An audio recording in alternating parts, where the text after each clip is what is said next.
Abusua breaking news in this Afenyo markings and at the Yohonu and BNI for paying for invite no say Omrana Åṣṣault na or yede or Åṣṣault a year the Ghana police officer no Omrana by assisting investigation. Afenyo na so Enzo release statement MP before person mo to see asem as a police officer no was at fault. Abusua may play the videos a couple of times so that you see it by yourself. If a police officer no ebo Afenyo because Afenyo so born akoma ho and with shortness of before they can cook sorry. We say NDC they are weak.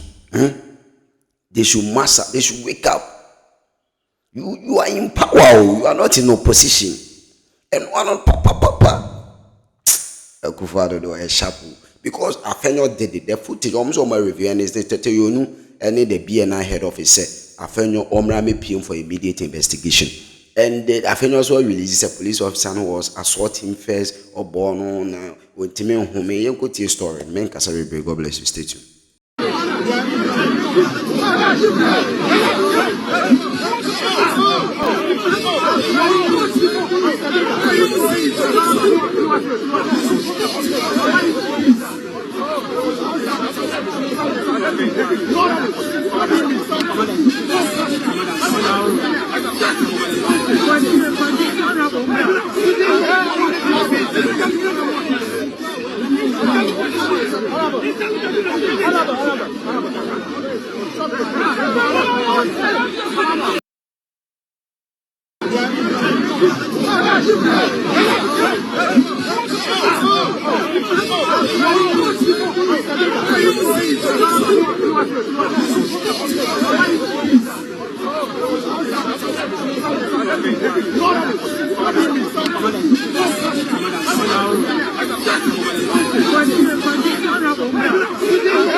Coming through right now.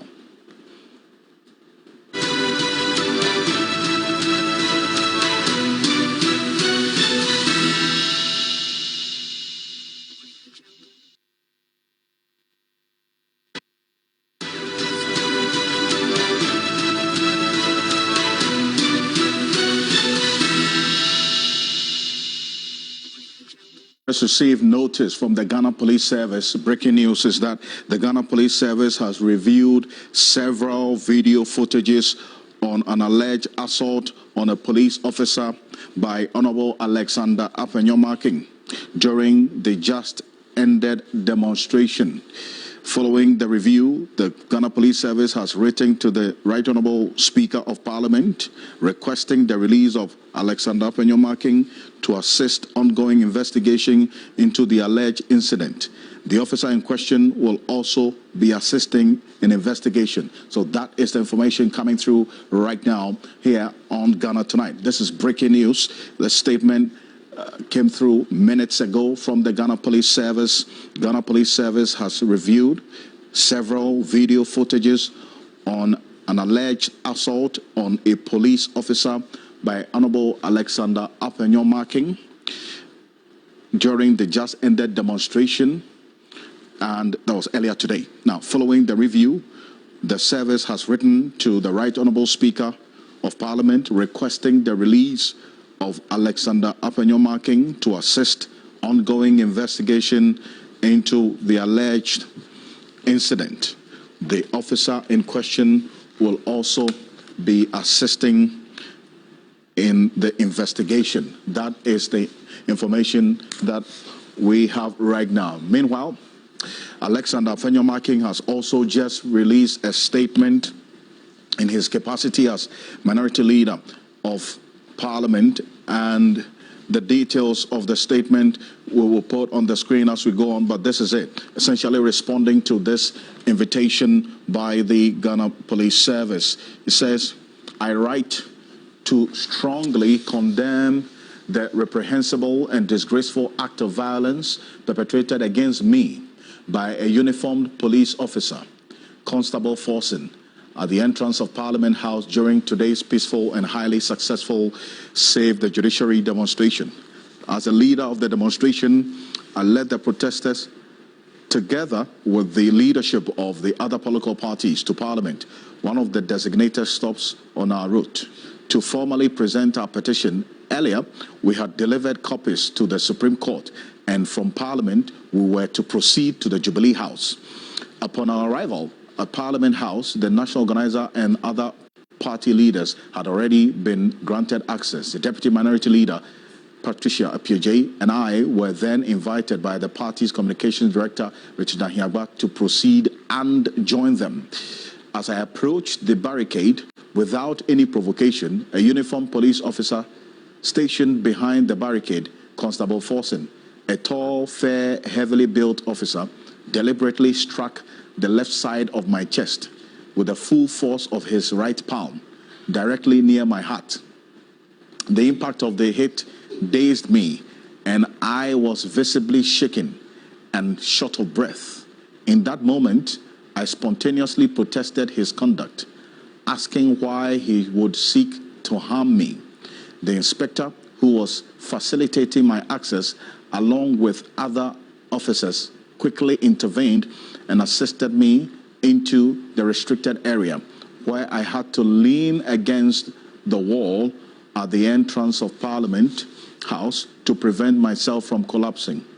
A national service personnel from Parliament, whom I know, approached and offered me water. It goes on, and essentially continues, says, I have always respect. It says, accordingly, I am formally filing a petition to the Inspector General of Police to demand a full investigation into the conduct of Constable Forson. There were numerous senior police officers who witnessed the appalling conduct of the constable firsthand and can corroborate the event. Well, this video, it's gone viral on social media.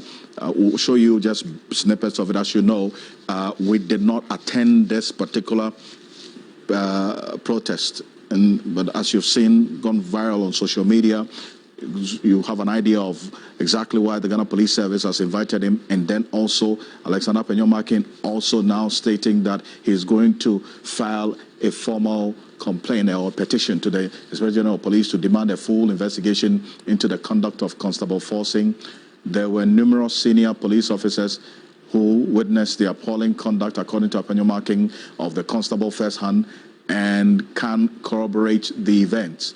I have always respected and worked cordially with the Ghana Police Service, goes on, and says it is evident that elements within the NDC's propaganda machinery are now weaponizing this incident to deflect attention from the overwhelming success and peaceful conduct of our demonstration. Well, this statement inviting him came from the Ghana Police Service. Afenyo's statement also stating his side of things. It's a 3-page statement. We just read almost 2 pages of it. The full complement of that statement you'll find on 3news.com. But that leads us into that particular demonstration earlier today. This is what he said. Take a look. Of the state, we expect that the petition will be brought to the House floor once the House resumes for deliberation. And finally, to the principal actor himself. We believe that what is happening is not for us.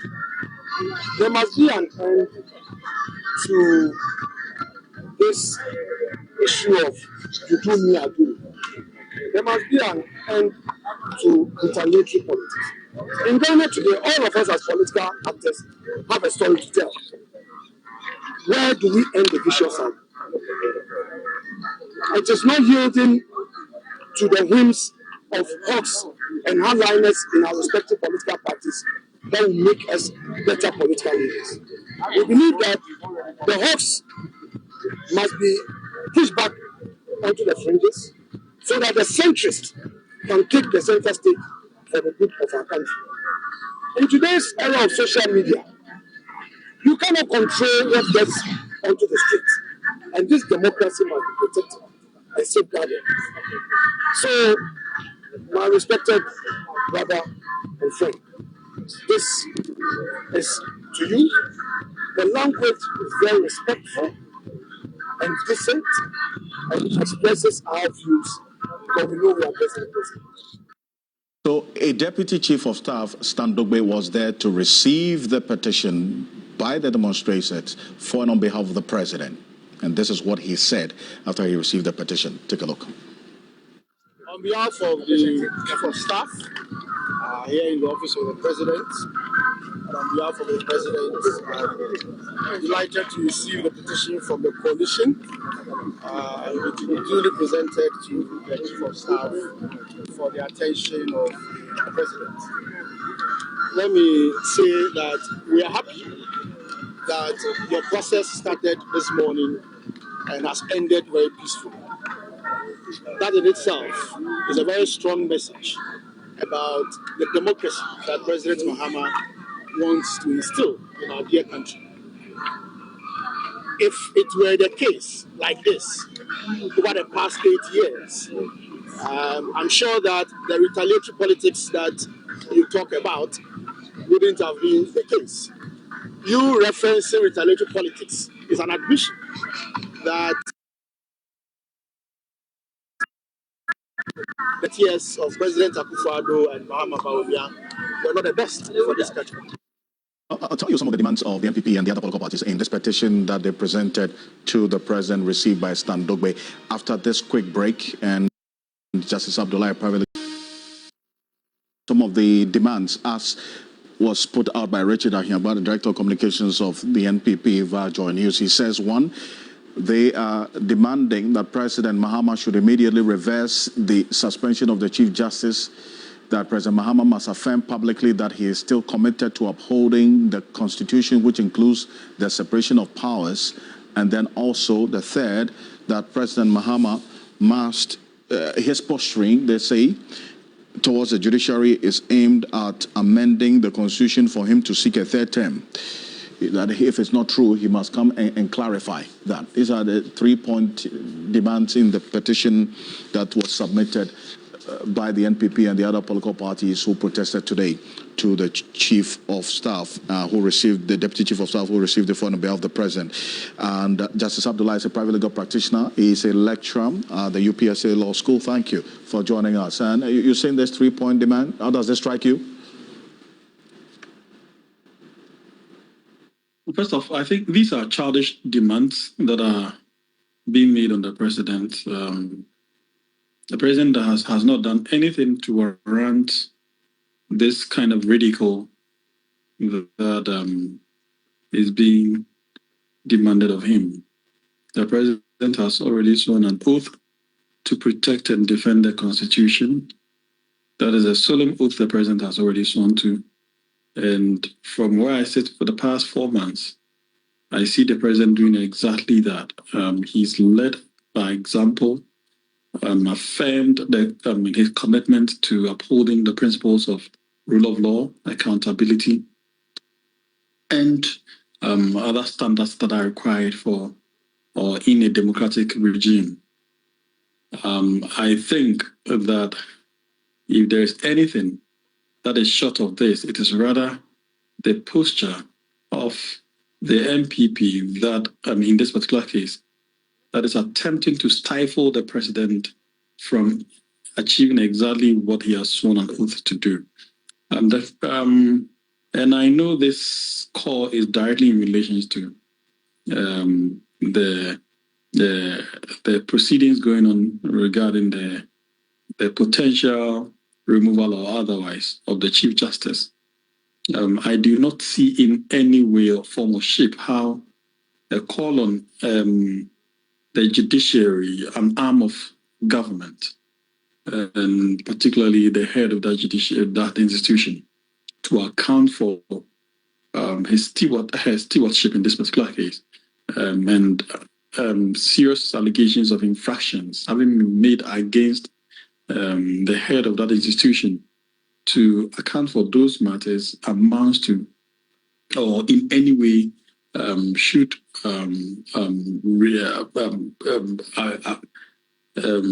make anyone think that the president or anyone else, I mean, for the president in particular case, is targeting a third term comeback. I mean, assuming that is the way to go, that's what the president is thinking. I do not think that the way to go is by engineering, if you like, the removal of the CG.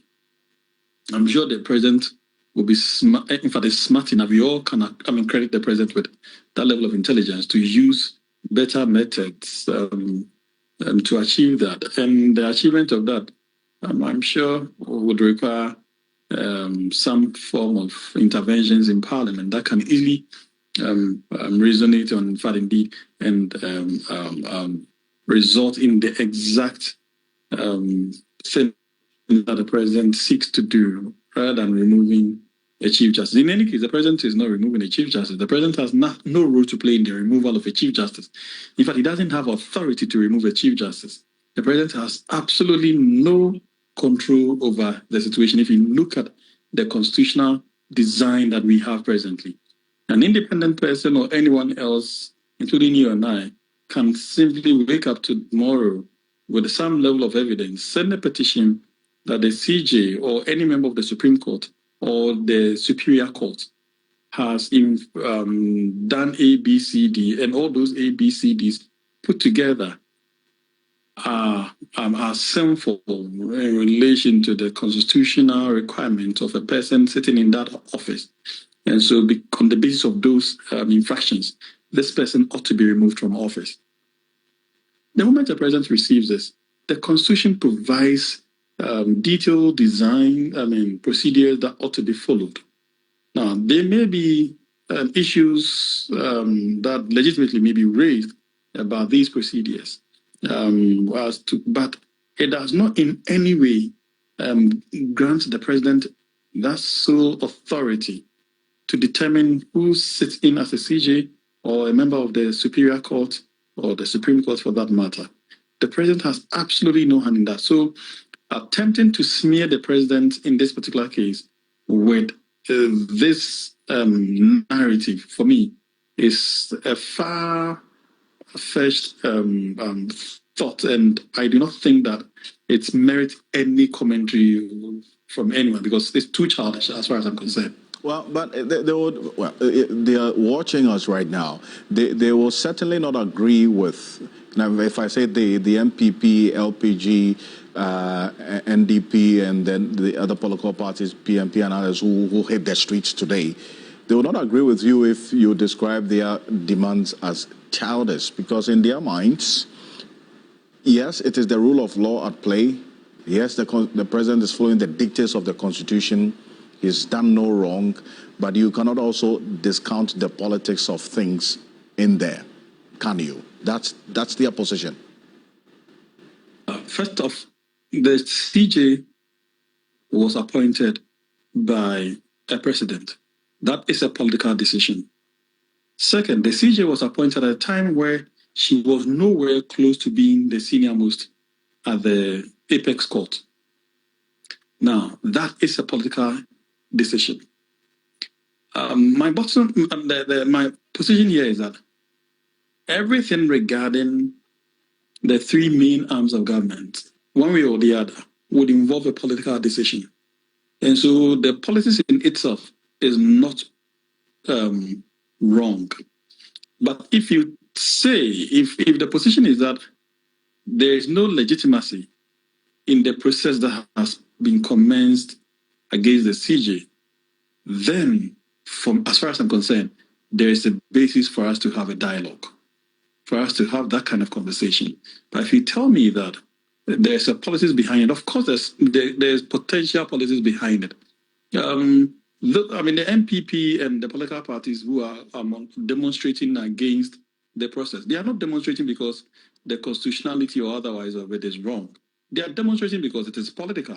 They are demonstrating because they, at least as far as the appointment was concerned, it was the MPP that appointed the CJ, the current CJ. At the time where we had sitting members of the Superior Court who were overly qualified to sit in that office. I am not in any way saying that because she was preferred as against someone else, so it is right or wrong. But I'm saying that so long as the appointment itself has a political undertone, the removal would automatically also involve some amount of politics. But that is not to say that a removal process must necessarily be more akin to politics than a legitimate removal. If there is no legitimacy to the removal, then as far as I'm concerned, I would not support, and I do not support any such, because I think that to build a strong and a firm institution worthy of our democracy, it must be devoid of all forms of interference, particularly if that interference is nothing beyond a person belonging to party A or party B.